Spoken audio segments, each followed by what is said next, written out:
The country morning offered a quiet only nature could provide, vast and unvarnished. That particular dawn, the sun had yet to crest the hill behind my barn. A low-lying mist draped the fields, clinging to the grass as if reluctant to depart. Birds offered a distant measured melody, and the soft crunch of my boots on gravel marked my progress toward the north fence line where the water pipes were. Just another day on the farm. I'd been here for 17 years. Before this, I'd spent 22 years serving in the army, first in the infantry, then logistics, before finally exiting service. After the war and its clamor, the city held no appeal. I craved open space, land. I purchased this property when my wife, Nora, was still alive. She chose the trees that now stand sentinel along our drive, tall enough to greet the morning sky. She passed away 8 years ago, but this farm still resonates with her presence. We had no children, only our animals and this land. I developed a fondness for the bulls, especially Buck and Diesel, the two alphas of the southern enclosure. They were immense, powerful creatures, yet I'd raised them from calves, gentle with me but fiercely protective of their territory. Very protective. That morning, Diesel was already restless, snorting and pacing. I initially suspected coyotes or perhaps a wildcat. Then I heard the unmistakable sound of tires, not on gravel as a visitor might arrive, nor the distant hum of traffic from the road. These tires were on grass. Stepping away from the fence, I squinted towards the tree line at the southern edge of the property closest to the suburban sprawl that had emerged over the past decade. It had once been dense woods and open fields, now replaced by identical homes with beige siding and a homeowners association that seemed to believe they governed the entire county. That's when I saw it. A pristine white SUV, gleaming new, was creeping along the old service path that cut through the easement, an easement entirely on my land. The vehicle had no legal right to be there. For years, the HOA had attempted to assert their authority over my fences, my storage barn, and even my livestock, claiming visual standards. It was absurd, given my agricultural zoning and documentation, exempting me from their purview. Yet, their attempts never ceased. The SUV stopped. A door opened, and out stepped a woman I'd come to know all too well. Platinum blonde hair falling to her shoulders, oversized sunglasses, and a clipboard clutched under her arm like an implement of war. Karen. She didn't bother closing the car door, simply began walking across the misty field as if surveying her own backyard. I sighed. Reaching for my phone, I activated the recorder, holding it low but steady. Years of dealing with this board had taught me the paramount importance of documentation. They lied with impunity, banking on people's politeness, uncertainty, or lack of information to prevent them from challenging their claims. I began walking toward the fence, separating the central path from the southern pasture. Karen had already passed the clearly posted private property no trespassing sign affixed to the timber gate. It was large, red, and reflective, impossible to miss. As I approached, I raised my voice, not shouting, but projecting with clarity and calm. The army had instilled in me the ability to command attention through measured stillness. "You're on private land, ma'am," I called out. She turned. "Mr. Elton," she responded, her smile devoid of warmth. "I'm merely conducting a routine compliance inspection. No need for alarm." "Compliance with what?" I inquired. "The HOA has no jurisdiction here." She waved her clipboard, a gesture that seemed almost sacrilegious. "There have been complaints regarding the condition of your south fence. Some residents have reported livestock noises at all hours and concerns about sanitation." I almost chuckled. "This is a working farm. This entire subdivision operates under Covenant Block 11. According to that, all properties within 500 feet of the primary perimeter are subject to visual standards." "You're fencing?" I continued, slowly approaching the property line. "No, Mom. That clause was rendered invalid when the parcel split occurred in 2009. My land is grandfathered in and outside of HOA control. I've had the county confirm this on 2 separate occasions." She offered a wider smile, the disingenuous kind that women like her seem to employ to mask their contempt. "Well, it's possible the documents have been updated recently." I stopped at the gate, gesturing to the prominent lettering beside me. Even if they had, this constitutes trespassing. You are on private property and must leave. She glanced at her SUV, then back at me. I will be filing a report. You're becoming aggressive. That animal noise this morning, I stated plainly. I could hear it from my kitchen window. You chose to move next to a farm, I said flatly. The bulls are not decorative. With that, she huffed, turned on her expensive heels, and retreated to her SUV. I remained silent but kept the video rolling, capturing every detail, her disregard for the sign, her intrusion onto my property, her assertion of authority she did not possess. I had no inkling then how crucial that brief recording would become. She drove her vehicle out the same way she entered, her tires rutting the pasture and scattering the morning dew. My bulls observed from behind the reinforced enclosure, ears twitching, tails flicking. Diesel snorted again, more forcefully this time. He disliked her scent. I understood completely. I didn't yet realize this was merely the prelude. The following morning began almost identically to the last. The sun slowly emerging over the ridge, mist settling like a familiar acquaintance, and the mingling scents of dew and livestock drifting through the barn doors. Diesel seemed calmer today, peacefully chewing his cud beside Buck. However, I couldn't shake the unease from the previous day's confrontation. I'd had numerous dealings with that HOA over the years. They'd sent letters, threats, and even attempted to fine me once for unauthorized structures after I erected a tool shed a mere 15 feet from their imaginary boundary. But this time felt different. Karen had physically trespassed. That was a line they had never before crossed. I'd already transferred the footage from my phone to an external hard drive, creating 2 backups, one kept inside the house and another stored in an old army footlocker buried beneath feed bags in the barn. Experience has taught me that evidence is akin to water during a fire. You must have it readily available before the situation becomes critical. Around 9 o'clock, while I was hosing down the loading bay, I heard tires again, not on the gravel, but on the grass once more. I straightened up, letting the hose hang loosely in my hand. The dogs had remained silent, indicating the vehicle had approached via the service path, just as before. Wiping my hands on a rag, I rounded the corner of the barn. There she was. Karen, in the same white SUV, but this time she was not alone. A man, dressed in khakis and a polo shirt, emerged from the passenger side, likely in his late 40s, an HOA lanyard around his neck and a clipboard identical to hers. A third individual stepped out from the rear seat, a woman holding a long measuring tape and what appeared to be a digital camera. They proceeded directly through the gate again. No knock, no call, no courtesy.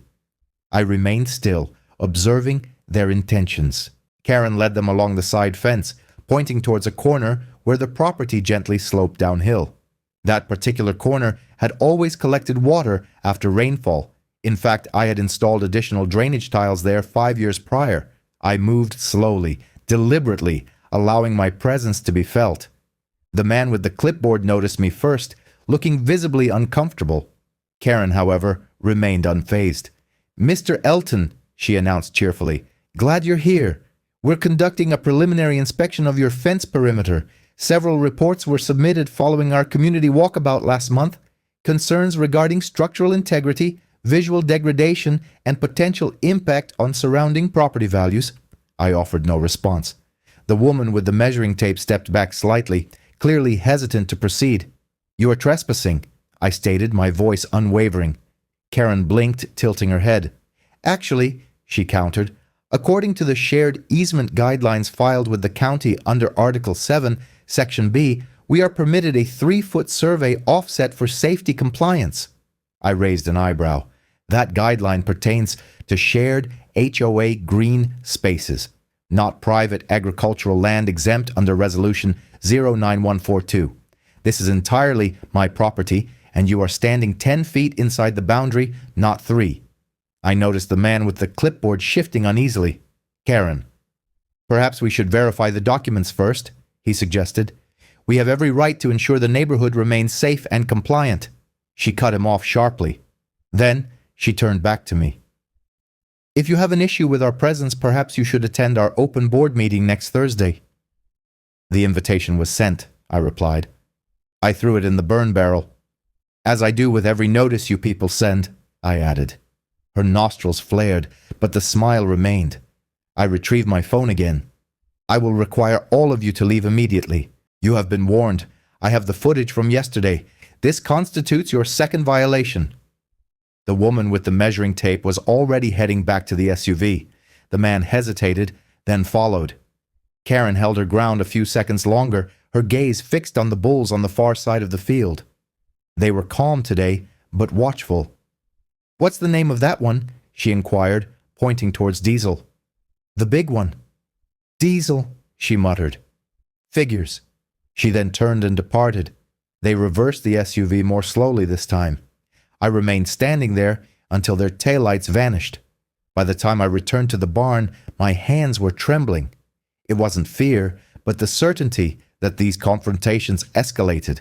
Karen was not unintelligent, perhaps entitled, certainly arrogant, but not foolish. She was testing me, pushing incrementally, waiting for me to either falter or overreact, thus providing her with something to leverage. That evening, I meticulously reviewed every document I possessed: county maps, HOA exemption letters, past correspondence with the zoning office. I even contacted my lawyer friend from my army days, Lou, who now practiced real estate law in Tallahassee. I forwarded him the videos and solicited his opinion. His reply arrived just before midnight. "She's in clear violation. You've got a solid case. Don't escalate. Just document everything. And if she crosses the line again, literally, call the sheriff. Not local, go county." I stared at that last sentence. Not local. He was right. Our local precinct had always been overly accommodating to the HOA, sharing in pancake breakfast and sitting on the same school boards. If it came to that, I'd have to escalate, just like in the old days. I switched off my phone and walked out onto the porch. The wind was picking up and storm clouds were gathering over the ridge. The bulls seemed agitated again. A low rumble of thunder echoed in the distance. I had a premonition that Karen was far from finished. The storm arrived with greater intensity than anticipated. By morning, the sky hung heavy and damp, pressing down on the barn roof and seeping into my joints. The rain had transformed the southern pasture into a shallow mire of mud and trampled grass. Even the bulls appeared disgruntled, their muzzles caked with wet earth, their massive bodies slick and restless. I brewed coffee and stood by the kitchen window, gazing out at the fence line as if it owed me an explanation. Karen's visit the previous day had unsettled something within me. Not precisely fear, but a deep-seated awareness that trouble was drawing nearer than ever before. I knew my boundaries, literally. The fence encircling the property had been surveyed 3 times, twice during the purchase and once more after my wife's passing, when I updated the land title solely in my name. Every post was precisely where it should be. I had poured the concrete footings myself. My fence was neither sagging nor leaning, and it certainly did not encroach on any adjacent property. However, that never deterred individuals like Karen. To them, a fence was never merely a demarcation, it was an invitation to a contest. Around 10 o'clock that morning, I proceeded to the south line to inspect the enclosure. I brought Buck and Diesel in early, concerned they might slip in the mud or charge the fence in reaction to a raccoon. They were unpredictable when the weather turned foul. Karen was equally so. I took my time examining the fence, checking each board and every wire. Everything was in order. No signs of decay, no warping, all within my property lines. The bulls had their own gate, reinforced and secured with a double latch. The fencing around it was bolted to steel posts driven 4 feet deep. As I worked, I observed movement on the opposite side of the property line, just beyond the trees where the subdivision commenced. A woman in yoga pants and a raincoat stood on her patio, her phone clearly recording me. I offered no greeting, neither did she. I believed I recognized her, Mrs. Tillman, if memory served correctly, a confidant of Karen's and the HOA board secretary. The sort who penned passive-aggressive newsletters concerning lawn maintenance and seasonal decorations. I ignored her, but within an hour, the HOA's community app was abuzz. My neighbor Jason, a decent man amidst the others, texted me a screenshot. It read, Farmer with bulls is inspecting perimeter again last night. The animals were dangerously close to the shared fence, concerned for pets and children. Below it was Karen's comment. Taking appropriate measures. If the situation persists, HOA will involve county animal control. Animal control. I nearly spat out my coffee. They were referring to my bulls as a situation. I pulled on my coat and headed back outside. This time, I brought my drone. It was one of my quieter post-retirement hobbies. Nothing elaborate, but sufficient for mapping the entire property and verifying fence lines to within inches. It ascended, buzzing softly above the treetops, gliding over the mud-slicked pasture and zooming in on the fence edges. I recorded the footage directly to an SD card and retrieved it after 20 minutes. Not a single frame showed any bull outside the fence. Not a hoof print, not a shadow. Still, I understood their modus operandi. Karen wasn't attempting to prove my animals were dangerous. She was meticulously constructing a narrative to portray me as a threat, an isolated, potentially unstable landowner endangering the community. She aimed to build a case, and if legal avenues proved insufficient, she would resort to intimidation. I was not about to permit it. That afternoon, I visited the county recorder's office. It was a modest building situated behind the courthouse with beige linoleum floors and that distinctive scent of dry paper that evokes thoughts of tax returns and forgotten wills. I spoke with Clara, an old acquaintance who worked the front desk. "Still dealing with HOA troubles?" she inquired with a slight smile. "Bulls this time," I replied. "They're claiming I'm in violation of the perimeter fence." Clara shook her head and accessed my parcel ID. "Nothing has changed on the record since 2009, she stated. "Your exemption remains active. You are zoned rural residential. The HOA has no authority to enforce anything here. The drainage easement terminates 60 feet short of your barn. And no, they cannot legally step onto your land." I exhaled, committing every word to memory. She had confirmed it all. I departed with a substantial packet of certified records, easement maps, exemption clauses, and zoning clearances, every piece of documentation I could possibly require. I placed them in a weatherproof folder and stored it in my truck's glove compartment. Let Karen try. Upon my return to the farm, something felt amiss. The bulls were pacing again. Diesel let out a sharp bellow upon seeing me, not of fear, but of agitation. I walked the perimeter once more, and there it was, fresh tire tracks in the mud, leading directly to the edge of the southern pasture. Not on the gravel road, not on any public easement. They had driven onto my property again, and this time they had taken care to park the vehicle out of sight from the house. But Diesel had seen, and Diesel did not forget. I positioned a motion-activated game camera in the oak tree facing the fence, followed by another near the gate.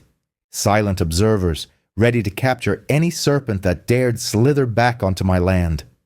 As dusk settled, the sky turned a bruised purple. The wind intensified, and I stood by the fence, gazing out into the darkening woods beyond the property line. I wasn't anticipating Karen's arrival. I was anticipating her next misstep, and I was confident it was imminent. 2 days elapsed without any sign of Karen. The skies cleared, and the land began to dry. I utilized this time to reinforce the east gate with new hardware and reposition the trail cameras for better vantage points, angling them downwards and concealing them beneath pine boughs. The bulls seemed to settle down again, as if sensing a decrease in pressure, and I allowed myself a few hours of quiet to reflect and to breathe. However, tranquility in this vicinity rarely endured. It was Thursday morning when the storm reappeared, not from the heavens, but in the form of Karen's SUV, closely followed by another vehicle I didn't recognize, a dark blue sedan with personalized plates that read Board 2. The second car parked just beyond the tree line on the HOA's side of the boundary. The SUV, however, her vehicle, crept up the same rutted path that had become her favored route of intrusion. I observed them from the kitchen window. Karen exited, dressed as if embarking on a safari, a wide-brimmed hat, a utility vest, and sunglasses. She was joined by a man and a woman I hadn't encountered before, both wearing name tags and carrying clipboards. HOA dignitaries, I presumed. Reinforcements. I grabbed my phone, activated the camera, and stepped onto the porch. "Morning," I called out. "Back again." Karen looked over, her demeanor outwardly pleasant. "Mr. Elton," she replied, "we're conducting a documented inspection as per our updated visual impact review for Edge Properties." "There's nothing to inspect," I stated, walking towards them. "You are off your property again." The man, short and balding, his posture stiff, spoke up. "We're from the HOA Regulatory Committee. This won't take long." I stepped in front of the gate. "Unless you have a warrant or written county approval to enter private land, this inspection is concluded." Karen emitted a sharp laugh. "We aren't breaking any laws. We are well within our rights to review adjacent properties for compliance trends."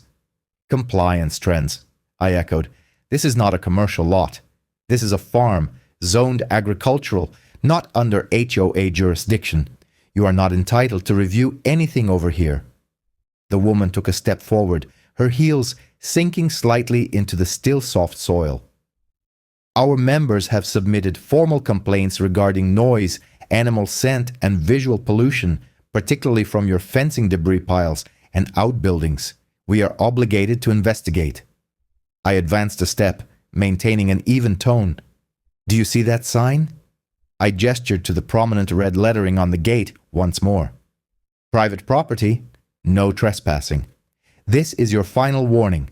I have every visit recorded, including the one where Karen entered here without permission.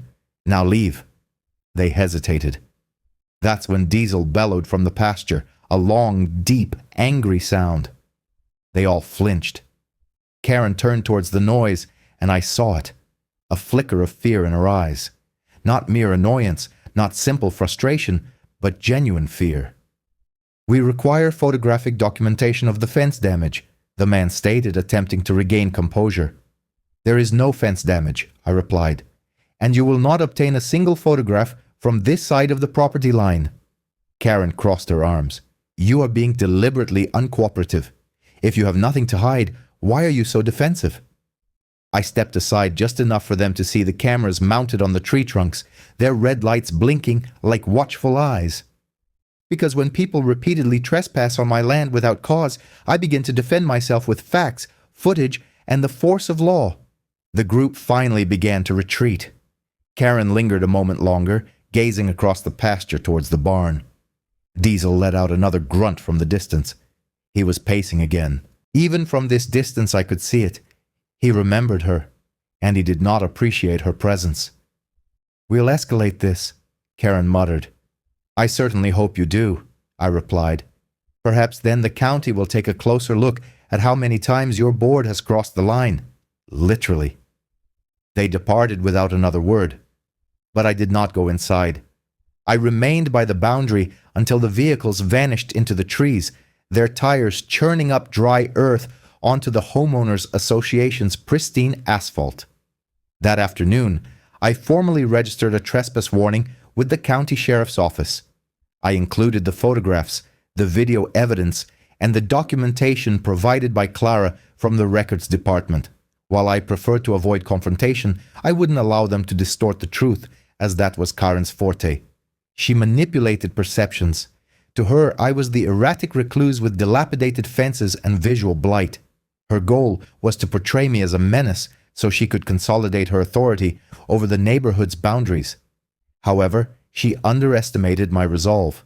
She didn't realize I'd faced far greater challenges. She was unaware that I'd cultivated patience through military experience, and she certainly didn't know that Diesel possessed a memory as sharp as a tack and a temper as sudden as a lightning strike. I spent the evening reinforcing one of the side gates, not because it was damaged, but to occupy myself. I could sense a shift in the atmosphere, not of weather, but of impending events. Karen had brought reinforcements earlier that day, indicating she was planning something more significant. I hadn't anticipated her crossing the line so quickly again, and next time, a warning wouldn't suffice. The following morning, the air was charged with anticipation, even before the sun cleared the morning mist from the fields. The stillness felt unnerving, not a tranquil quiet, but the coiled tension preceding a tempest. Even the birds seemed subdued. I was in the barn by 6 o'clock, tending to the morning livestock feeding, when Buck's resonant bellow echoed from the hillside. It wasn't his usual call. It was a sharp, urgent warning. Diesel's snort followed immediately, a sound so forceful it resembled a truck's exhaust. I stepped outside. Initially, I saw nothing, but then I heard it. The soft crunch of tires on damp earth, moving deliberately.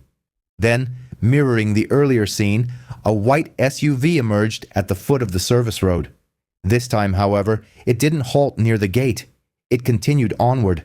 I froze. There was no hesitation, no paperwork, no camera. Karen had driven directly onto the pasture road. She bypassed the main entrance entirely, nudging her vehicle past the split rail section near the creek, an area I hadn't considered fortifying because no rational individual would attempt to drive through it. Yet there she was, her tires sloshing through semi-dried mud and cow tracks, advancing onto my property as if she held ownership. My heart pounded. Diesel and Buck were already on high alert. They stood at the far end of the field, their bodies tensed, tails rigid. They hadn't moved yet, but their attention was fixed. Karen's SUV stopped approximately 30 feet from the reinforced gate of the southern pasture. The bulls were safely behind that barrier for now, but I knew my animals. That gate had been secured earlier, but due to the mud and the previous night's wind, sometimes latches didn't hold firm. I broke into a run across the field, my boots sinking into the soft ground with each stride. "Stop the vehicle!" I yelled. Karen ignored me. She opened her door and stepped out, her heels sinking into the mud. She held her phone aloft like a badge. "I'm documenting violations of livestock ordinances," she shouted. "The odor from here is unbearable." "You're trespassing," I roared. "Get back in your car." It was too late. Diesel let out a guttural bellow. I glanced at the gate. It had swung open, just ajar, but undeniably open. The wind had loosened the latch. I saw it in Karen's eyes the instant she realized the situation had turned south. Her self-righteous confidence dissolved into outright panic as the two bulls began a slow, measured approach toward her. It wasn't a full stampede, not yet. But a stampede isn't necessary when each animal outweighs 2,000 pounds. "Get in the car!" I screamed. She fumbled, dropped her phone, half fell into the driver's seat, slammed the door, and revved the engine. The wheels spun uselessly, kicking up wet earth and flinging mud like celebratory fireworks. Diesel started to trot. Buck followed. That was all it took. Within seconds, they were in full charge. Karen's SUV lurched forward, the tires finally finding traction, but she turned too sharply. Her front wheel struck a buried rut, bounced, and sent the vehicle careening at an angle towards the fence. The bulls were already closing in, snorting, bellowing, their muzzles flecked with foam. And then it happened. Diesel slammed into the rear passenger panel first, shoulder first, a collision as forceful as a freight train. The SUV rocked violently, the metal buckling inward with a sickening crunch. Karen's scream pierced the air as Buck struck second, his horns glancing off the front panel, dislodging the bumper entirely. The vehicle skidded sideways into the fence, splintering wooden posts under its weight. She honked the horn, a frantic, futile sound. I sprinted as fast as I could, waving my arms, shouting, attempting to distract them, to divert the bulls. They weren't attacking her directly. They were reacting to the intrusion, the noise, the violation of their territory. "Back, Diesel! Back!" Miraculously, Diesel stopped just short of a second impact. He wheeled around, snorting, kicking up dirt in a clear warning. Buck mirrored his actions.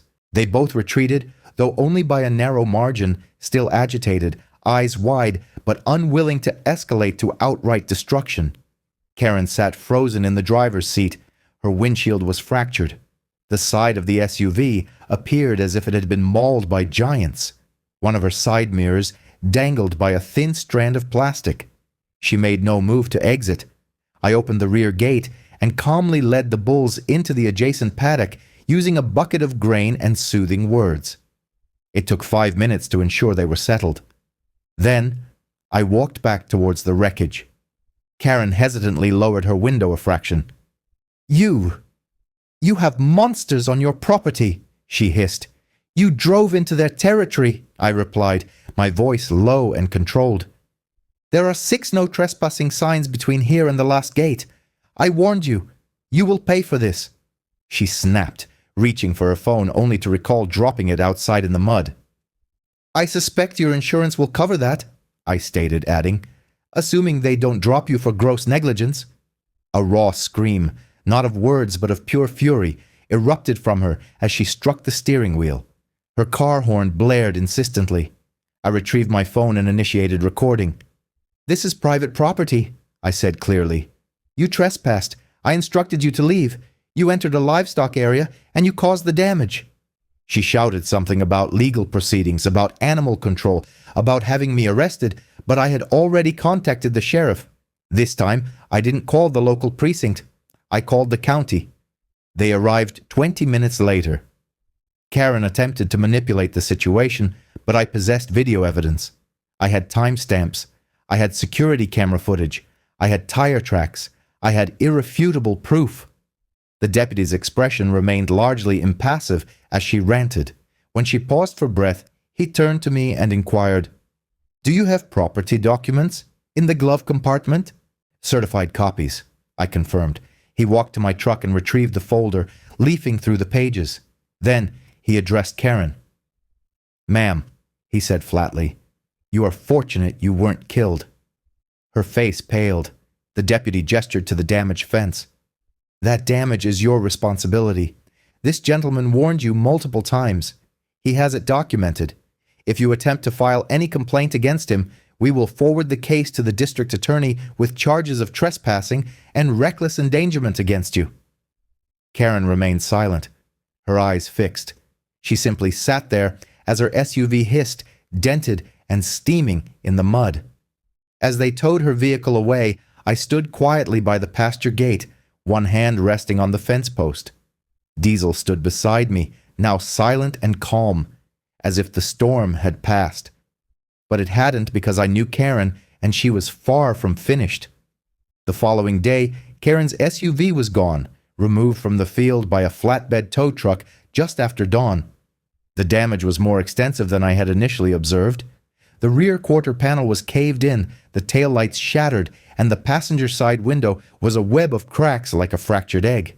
Hoof prints were embedded in the mud, and a fragment of white paint clung to the lower rail of the pasture gate. It resembled a battlefield. Yet, inexplicably, I knew that what truly wounded Karen's pride wasn't the destruction. It was the fact that the bulls had barely registered her presence.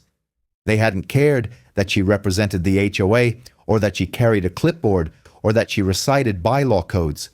They perceived a threat to their territory and reacted instinctively, and for the first time in her life, she couldn't talk her way out of a situation.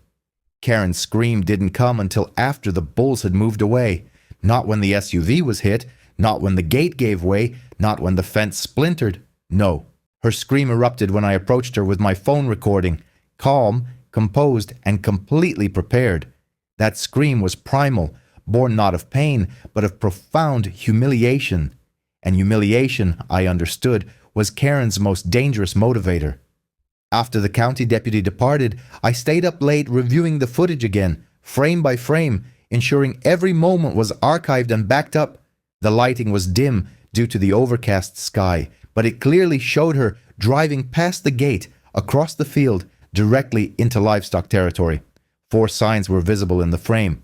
4. Yet, the silence from the HOA remained deafening. No apology, no acknowledgement, no offer to compensate for the fence damage. That's when I sensed something was being orchestrated behind the scenes. It materialized 3 days later. I was repairing the fence when a courier truck arrived. It bore no markings, no uniform, just a plain manila envelope handed over with a curt signature required. Inside was a legal notice, a cease and desist order, accusations of negligent livestock handling, willful endangerment of a community board member, and a bizarre claim that I had deliberately trained my bulls as territorial weapons. I let out a hollow laugh. Then the laughter died, because on the second page a demand was made. Remove all unsecured livestock within 72 hours or face civil litigation. They were serious. Karen had completely inverted the narrative. She wasn't merely covering her tracks, she was launching a full-scale offensive. I contacted Lou. "This is a bluff," he stated over speakerphone. "They're attempting to intimidate you into removing the animals so they can claim voluntary compliance. Don't fall for it. She has no legal standing." "None," I replied. "But HOA legal teams don't require standing. They thrive on creating a disturbance. If they initiate a lawsuit, you'll be entangled in court. Even if you prevail, it will consume months of paperwork. And they are fully aware of that." "What should I do?" he asked after a pause. "How badly do you want this resolved?" I looked out across the pasture, where Diesel and Buck stood placidly beneath the ancient oak. This land had been my refuge, my salvation. After 22 years in war-torn regions, I had come here to cease fighting. But now I felt that familiar clench in my chest, the same sensation I'd experienced when the first mortar shell landed in Kandahar. "Very badly," I replied. "Then you need to change the game," Lou advised. "Make her the aggressor once more. Uncover something more significant than bulls destroying her Lexus. Much more significant." It didn't take long. 2 days later, I received a call from Jason, a friend on the HOA board who still possessed a conscience. "Listen," he whispered, "I probably shouldn't be sharing this, but Karen is organizing a community walk on Sunday morning. She claims it's to gather visual evidence of code violations. She's bringing the board members to inspect the perimeter of your fence again, likely with cameras. Is anyone from the county invited?" "No. But she mentioned she's filing an incident report in advance in case anyone becomes aggressive. That's you, by the way." I thanked him, hung up, and stared out at the fence.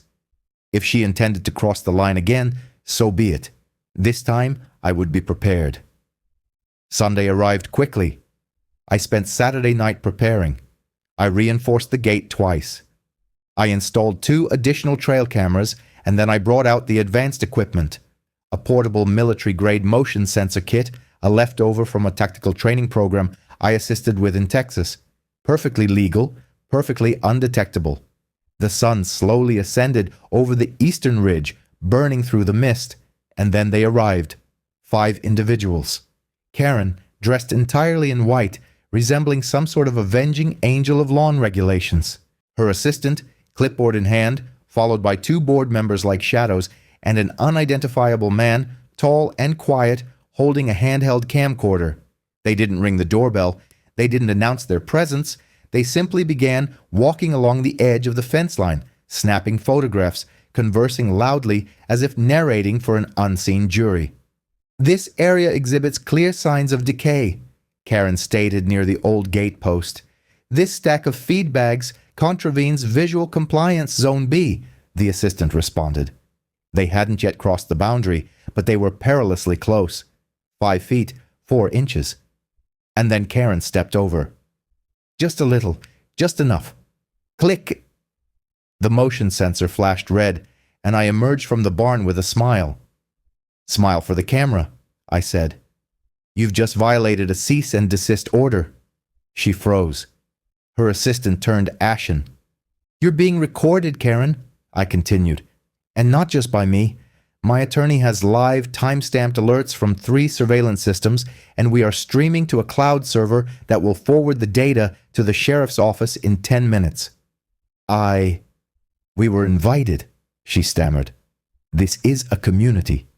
"This is private property," I interrupted. "Your notice declared me a danger, yet I haven't left my fence. You have stepped onto it again." Silence.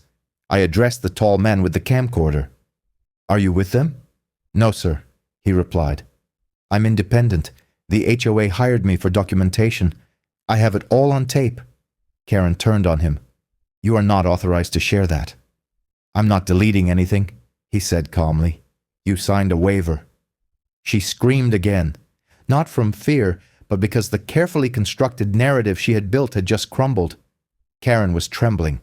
The echo of her scream reverberated through the trees behind her, bouncing off fence posts and branches like the final shriek of a collapsing ego.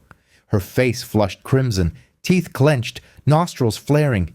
She appeared less like a woman and more like a steam engine on the verge of explosion. But I remained unfazed. Not this time. I stood firm at the edge of my pasture, arms crossed, camera still rolling in my hand. The bulls behind me watched through the fence, placid and still. Diesel huffed once, a single exhalation, but it was enough to make one of the board members flinch. Karen whirled around to face the videographer. "You delete that footage immediately, or I will sue you for breach of contract." The man didn't even blink. "You signed a release," he reiterated. "It's a standard clause. You requested a public inspection for the HOA's records. You did not specify editing rights. This footage belongs to the association and my own records until legally contested." Karen's jaw dropped open and remained so, soundless for once. Her assistant looked as though she wished she could melt into the earth. "You have 5 minutes," I stated calmly, "before the county deputy arrives. That's how long it takes from the station. I have already contacted them and logged the violation. Your team has set foot on private land without permission again. That is trespassing. And this time, it's not a misunderstanding." One of the board members muttered something about contacting their attorney. "Please do," I replied. "I will be waiting." Karen's eyes darted toward the gate, her posture suggesting she was ready to flee. But just then, the unmistakable sound of tires crunching onto my front driveway broke the silence, the confident, weighty crunch of a government-issued SUV. Lights illuminated, decals clean and unmistakable. County Sheriff. Deputy Marks stepped out. I knew him well enough, not as a close friend, but as someone who respected property lines and clear regulations. He nodded at me first. "Mr. Elton," he acknowledged. "Received your message. You said they crossed again." I stepped aside and gestured to the blinking red motion sensor still mounted under a pine limb. "They entered my land 6 feet at 9:12 a.m. I have it on camera with live motion sensor logs, time-stamped by 2 cloud backups. The gentleman with the camera can confirm." The videographer offered a hesitant thumbs up. "I'm not involved in this." Deputy Marks turned to Karen. "Ma'am, is that accurate?" She straightened her posture. "We were conducting a necessary safety inspection in response to community concerns." "Did you have permission to enter Mr. Elton's property?" We assumed. "That's a no," the deputy interjected. Karen looked as though she had just bitten into a lemon. "I've already submitted formal complaints," she snapped. "This man has dangerous animals. He allows bulls to charge at visitors.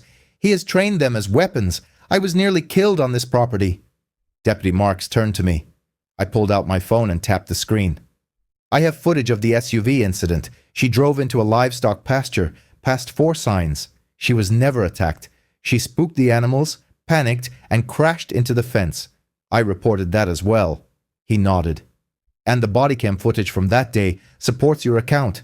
Insurance confirmed the vehicle damage resulted from animal impact." After the vehicle entered the field, Karen shrieked, "He's manipulating everything." At that moment, something within me snapped, not in anger, but in absolute certainty. I took 2 steps forward and met her gaze. "You have set foot on my land. You have lied about it. You filmed me, accused me, insulted my animals, attempted to distort public perception, and now you claim I've turned bulls into weapons. Do you know what I've done, Karen? I've kept to myself. I've built my fences, paid my taxes. I've cared for this land every single day since my wife passed, and you walked into my grief as if it were your own front yard." A profound silence fell over everyone. Even the wind seemed to still. Deputy Marks cleared his throat. "I will be recommending that the HOA cease all physical inspections involving Mr. Elton's property immediately. Continued trespass will be escalated to criminal charges. You have been warned sufficiently." Karen attempted to protest, but he raised a hand. "I have 5 witness statements from neighbors confirming your entry. You are fortunate Mr. Elton is being civil. Anyone else would have pressed charges already." He turned to me. "Do you wish to file a formal incident report now, or wait until the city attorney's office opens on Monday?" "Monday is fine," I replied. "Let them bury themselves a little deeper." Karen appeared on the verge of tears or an outburst, likely both, but she uttered no further words. The board members retreated like rats from a sinking ship, murmuring about schedules and meetings. Even her assistant vanished behind the others, her eyes fixed on the ground. The videographer nodded to me as he departed. "You handled that better than most." I didn't respond. too preoccupied with watching Karen. She climbed into her car and slammed the door with such force I thought the glass would shatter again. As she reversed down my driveway, I caught one last glimpse of her face. Contorted with rage, bitter with embarrassment, but beneath it all, something else was evident. Defeat. The next day, an official letter arrived from the HOA. It was a formal apology signed by 3 board members, excluding Karen. It confirmed that all inspections involving my property were suspended indefinitely and that the HOA recognized my exemption status per County Resolution 09142. They even offered to contribute towards the repairs of my southern fence. I declined the financial offer, but kept the letter. One never knows when the winds of change might shift again. The morning after I received the HOA's official correspondence, I sat on the porch with a thermos of black coffee, observing the fog lift from the pasture like steam rising from a freshly churned battlefield. Peace had returned, almost eerily so. Diesel and Buck resumed their placid grazing, their massive forms flicking their tails, casting long shadows over the earth that had once vibrated with the sound of Karen's SUV tires. But peace, I had learned, was never permanent, especially after embarrassing someone like Karen. I had no doubt she was still strategizing behind closed doors, transforming whispers into tactical maneuvers, hoping to salvage her authority without further direct involvement. That was her modus operandi. When brute force failed, she resorted to politics and influence. Unfortunately for her, I understood how to counter both. I contacted Lou that afternoon, relaying every detail. The correspondence, the lack of response, the offer to cover the fence repair costs. They were backing down. He advised maintaining a low profile for the immediate future. However, he cautioned that Karen wouldn't remain subdued for long. Her pride was too significant. Lou also pointed out her vulnerability, noting the extensive video evidence I possessed, documenting every infraction with precise timestamps, official reports, eyewitness accounts from neighbors, and sheriff's department logs. He commented that my documentation surpassed that of many civil litigation cases. "So, what am I supposed to do with all of it?" I inquired, already anticipating his counsel. "You construct a defense?" he replied.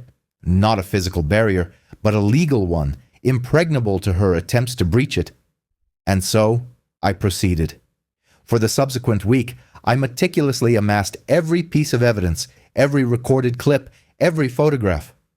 I organized this collection into digital and physical folders, each item precisely labeled, time-stamped, and backed up on 3 separate occasions.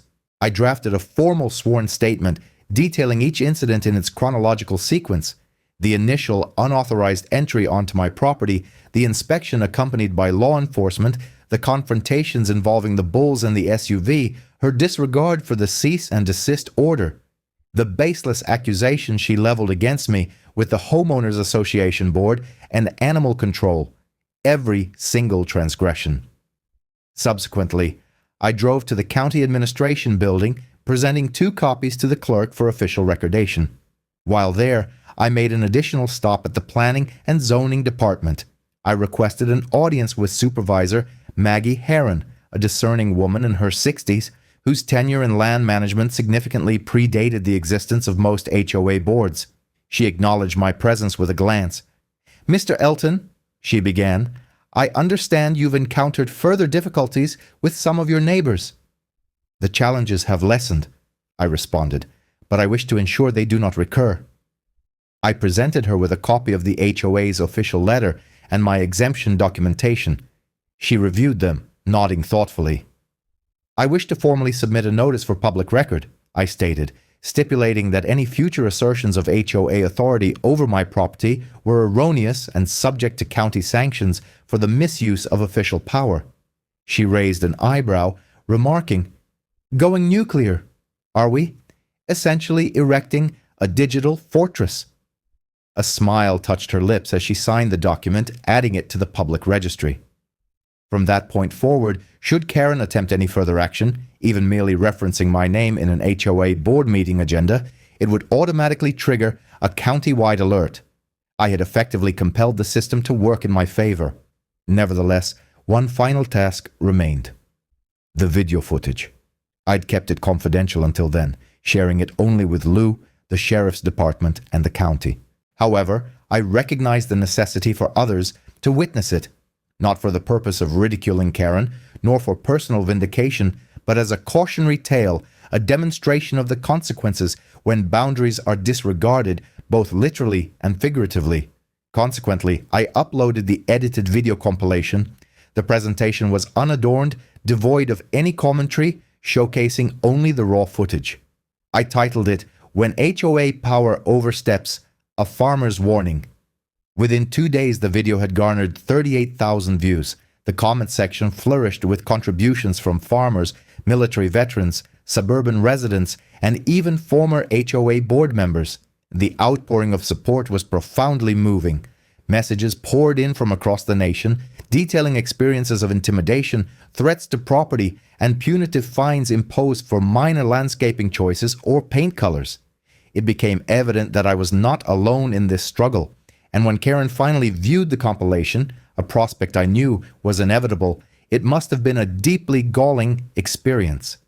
The subsequent time I encountered her, she was not at the helm of a white SUV.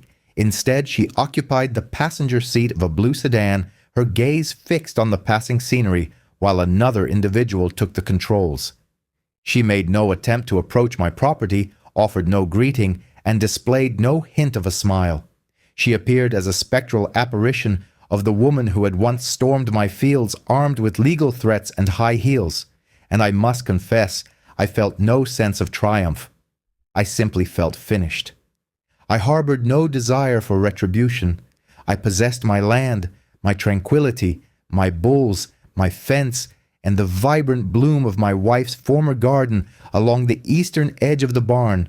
The very essence of what she had sought to expropriate was not merely a parcel of land, but my autonomy, my very identity, the life I had painstakingly constructed after a lifetime marked by conflict and loss, and she had ultimately failed.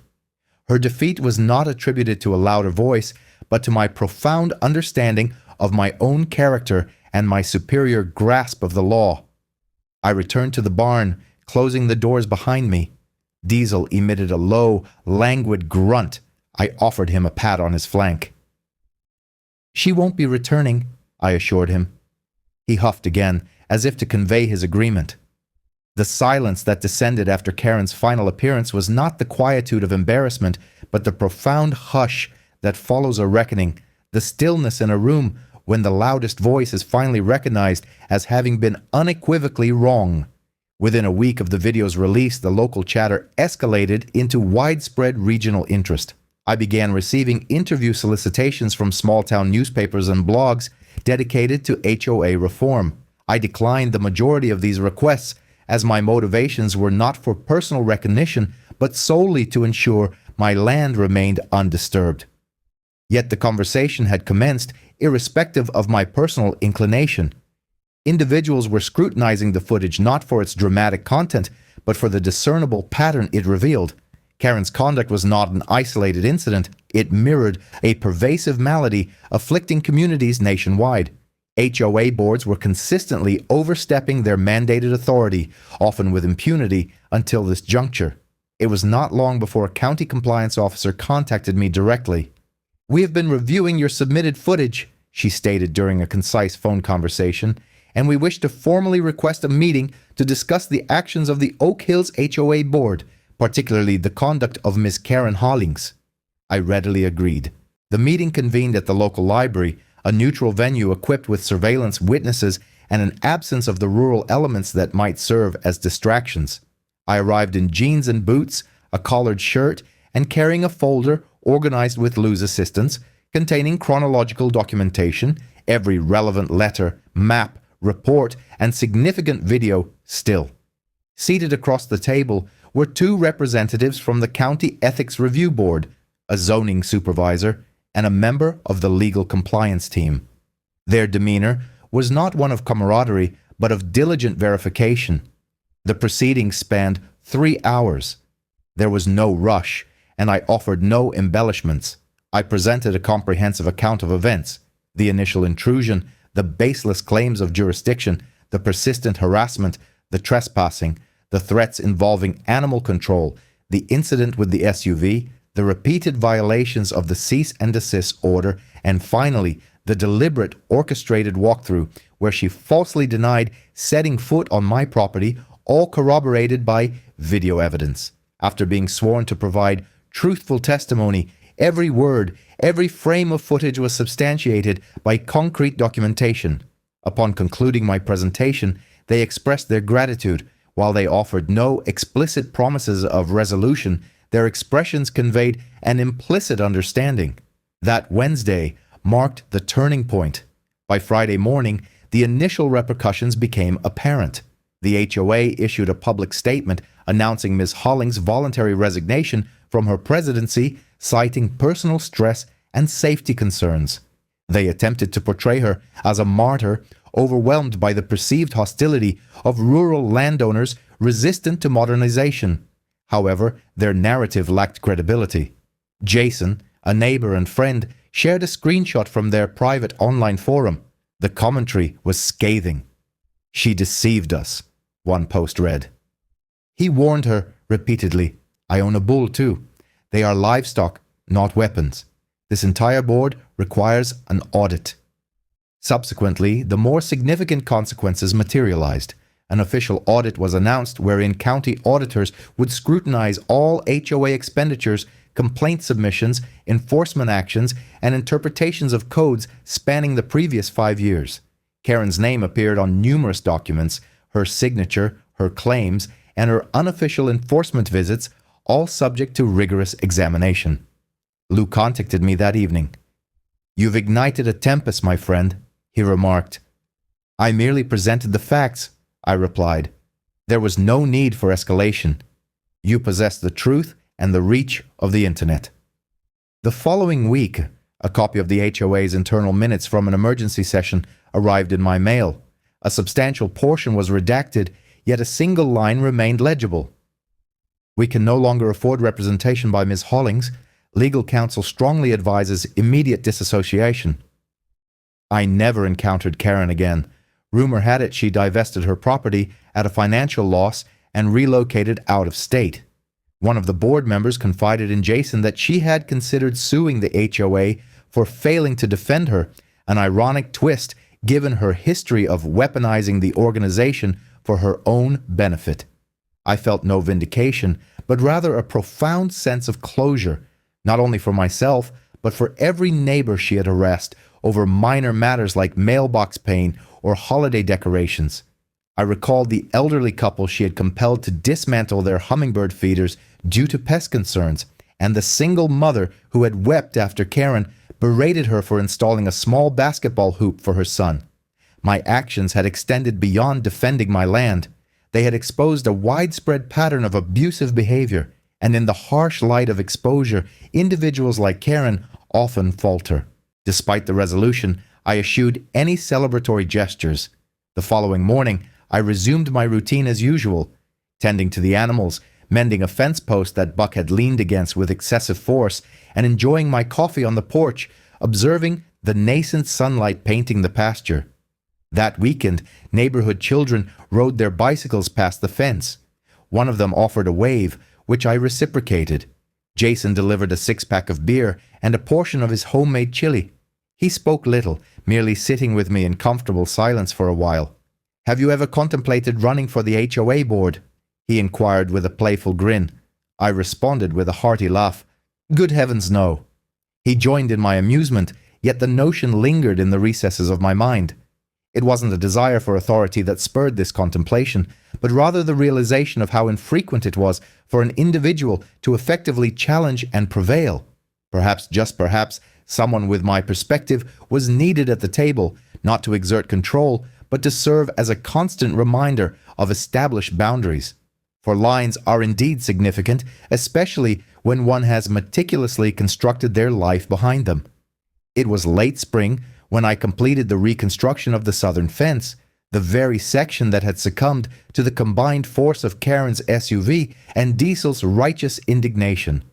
The weather had become pleasantly warm, the ground sufficiently dry to firmly anchor the posts, and the wildflowers Nora had once lovingly planted along the eastern trail were beginning to re-emerge.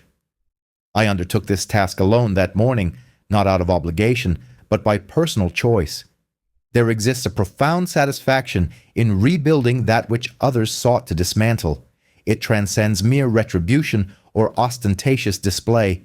It is an act of reclaiming space, not solely physical territory, but emotional and mental expanses, the quietude that rightfully belongs to a man who has earned it. As I drove the final rail into place, Buck ambled over to the fence line, standing beside me, chewing thoughtfully and observing. "You recall it all, don't you?" I remarked to him with a smile. He responded with a single blink and a flick of his tail to ward off a fly. Diesel soon followed, his demeanor as serene as ever, and assumed a watchful stance beside his brother. Their posture was once again intact and secure, precisely as it had been prior to the onset of this entire imbroglio. However, I was not unchanged. This land had always served as my sanctuary, a solace that sustained me in the aftermath of the war and the profound loss of Nora. It had provided me with purpose, a comforting rhythm, and enduring roots when the world beyond felt overwhelmingly chaotic and superficial. Yet I had gleaned a crucial understanding during these past months. At times, when one's peace is imperiled, passive retreat into solitude is insufficient. Occasionally, it necessitates stepping forth from that protective shell. It requires voicing dissent, drawing a definitive line, not merely on a map, but etched into the very earth with one's own hands and unyielding resolve, and ensuring it holds firm. News of the events had disseminated far beyond the confines of Oak Hills. Following the audit, the county issued advisories to neighboring HOAs regarding overreach and the limitations of covenant authority. Several associations subsequently revised their bylaws, explicitly delineating the boundaries of their jurisdiction. Some implemented mandatory training protocols for their board members, while others established external oversight committees. This outcome was entirely unforeseen and certainly not solicited, but perhaps its occurrence was a direct result of my intentions. I was not striving to dismantle anything, merely to uphold my established boundaries. Several weeks later, I received an invitation to address a community town hall meeting. My initial reaction was one of amusement, followed by an immediate refusal. The notion of speaking publicly seemed preposterous. However, Lou's persistent encouragement, Jason's gentle nudges, and even Clara from the county office's assertion that my story would empower others facing similar bullying by those hiding behind regulations eventually swayed my decision. I attended. Standing at a podium in the community center, illuminated by the flickering glow of fluorescent lights, I recounted my experience. My narrative was devoid of anger or dramatic flair, presented with unvarnished truth. Karen's trespasses, her manipulation of legal statutes, how the system had nearly favored her until my meticulous documentation, my unwavering composure, and my superior application of the law prevailed. Upon concluding my address, a gentleman in the rear of the room raised his hand. He appeared elderly, significantly older than myself, wearing a faded Marine Corps cap, his voice betraying a slight tremor. "What advice?" he inquired, addressing someone who felt weary, who has lost the will to fight. I met his gaze directly. "I would tell them," I responded, "that strength does not require shouting, and impact does not necessitate physical force. All that is needed is a clear understanding of one's own boundaries and an unwavering refusal to permit anyone to redefine them on your behalf." He nodded in affirmation, and for the first time in a considerable period, a profound sense of calm settled within my chest. It was not the absence of tension, but a genuine peace, the kind that arises not from being left undisturbed, but from being acknowledged and understood. That summer, the town offered a delightful surprise. They organized a small dedication ceremony during the community fair. It was an understated affair, marked by a sign inscribed in gold lettering on a black background, honoring Daniel Elton for his steadfast defense of his property, his rights, and the inherent dignity of rural life. I did not shed tears at that moment. However, upon returning home and walking the perimeter of the pasture that evening, as the sunset cast a golden hue upon Diesel's back, my throat tightened with emotion. Nora would have been immensely proud. She had always said, "You are not merely building a farm, you are constructing a legacy." I had once interpreted this to mean rows of thriving corn, meticulous cattle records, or a barn impervious to leaks. It transpired that a legacy is simply the narrative that unfolds when one is no longer present. And now my story was shared, not as a cautionary tale, nor as a triumphant declaration, but as irrefutable evidence that regardless of how insignificant or quiet an individual may appear, by resolutely defending what is rightfully theirs with unwavering principle and patient persistence, one can indeed weather any storm, even one bearing the name Karen.